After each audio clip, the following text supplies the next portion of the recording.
All right, guys, I'm going to explain what this project is about.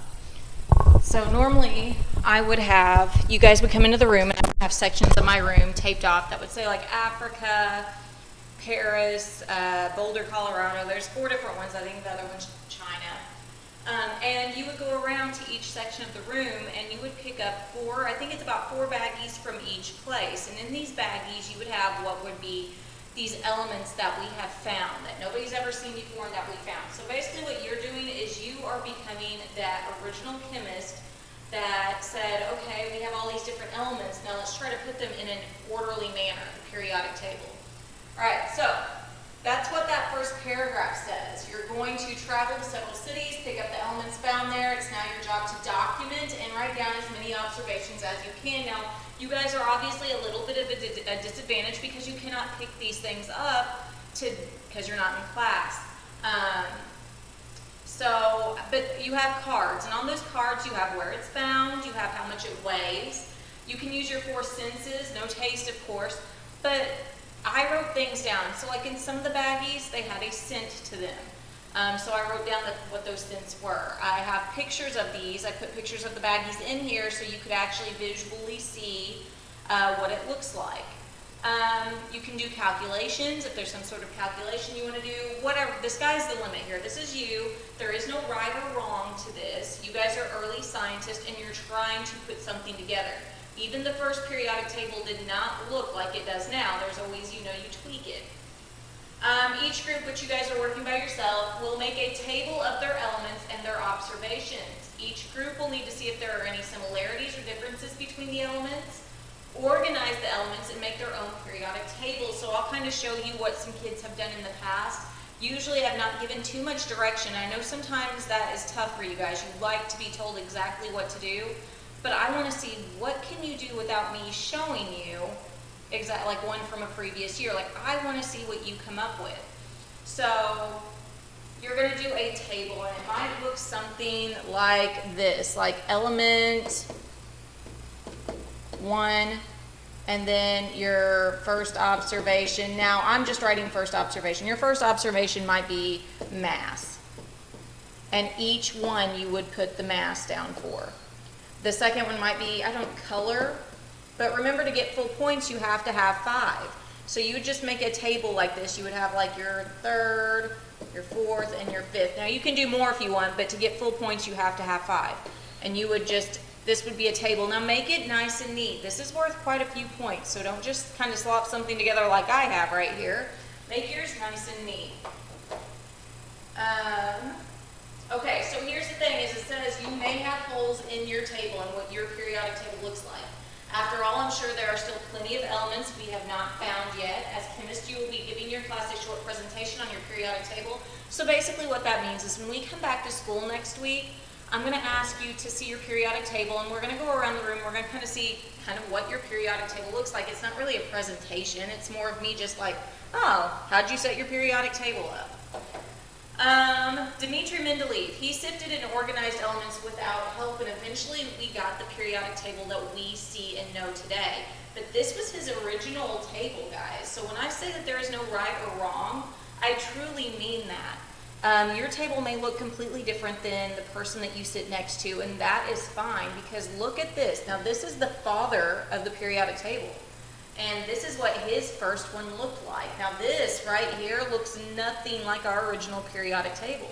So this was him just trying to get started, to get thinking and start organizing. And that's what I'm asking of you guys, right? So you're just going to start trying to organize. Now he had a lot of elements to deal with. I have given you guys, I think, what, 15 maybe? So not as much. Now here's the grading rubric. Keep this in mind. I'm going to look at in your chart of characteristics. Remember, a chart is something like this. Element 1, 2, 3. Also give me names. You're going to have to name these things. You may want to put that in the chart. You may want to say element, number, and then name. And then characteristic 1, characteristic 2, characteristic 3. But remember, tell me what those characteristics are. Like I said, if number 1 is mass, then write mass here. So that's 30 points. You're getting 2 points per element, at least 5 observations. Elements are named. You're going to you get 1 point per element to make sure that all 15 are named. Now, if you look at the elements on your periodic table, you can just start looking at like, oh, there's californium, oh, there's einsteinium, krypton. There's all these, some are named after people, some are named after places, some are just given names from the color or where they're found. So there's so many different things. Or you could just name it after yourself or classmates, however you want to name them, but you're going to give them names. The chart is nice and neat. That's what I'm saying. Don't slop something together like I did on mine. Use a ruler. If you don't have a ruler, like find something with a straight edge, do that. No whiteout. Don't mark things out. Don't be like, ooh, I messed this up. Let me just scribble through. You're going to lose points.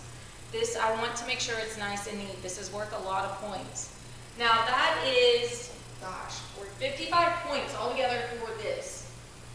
For naming, the chart, all that. Now actually building the periodic table. That's going to be 30 points. All elements are present with periodic table cards complete in uniform. So I'm going to go to the periodic table cards right now.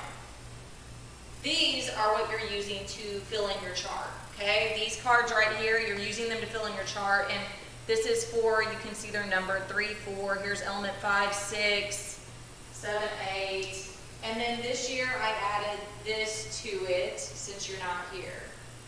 Ignore that. These are pictures of the baggies. This is normally what you would be able to have and see in class and get these out. Alright, so I've got these here, and if you notice, there's a few that I've made observations on, like strong medicine type scent, because that's normally in the past what students have noticed about them. The rest have not had, if I don't have a scent written down, they've had none. So number 11 had a fruity scent, a wintergreen scent. The others had no scent at all. Alright, so this is helping you fill out your chart. This right here, sit on this, the cards, the element cards that I'm talking about right here. Explain your period, not the presentation, sorry, the element cards right here.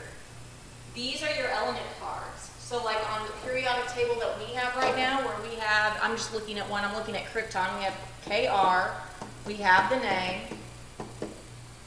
we've got an atomic number, and we have a mass down here. Now there's, on the one on my wall I'm looking at right now, there's some other things on there. They have it color coded, they have it red, which means that it's a gas. So this is in red for gas.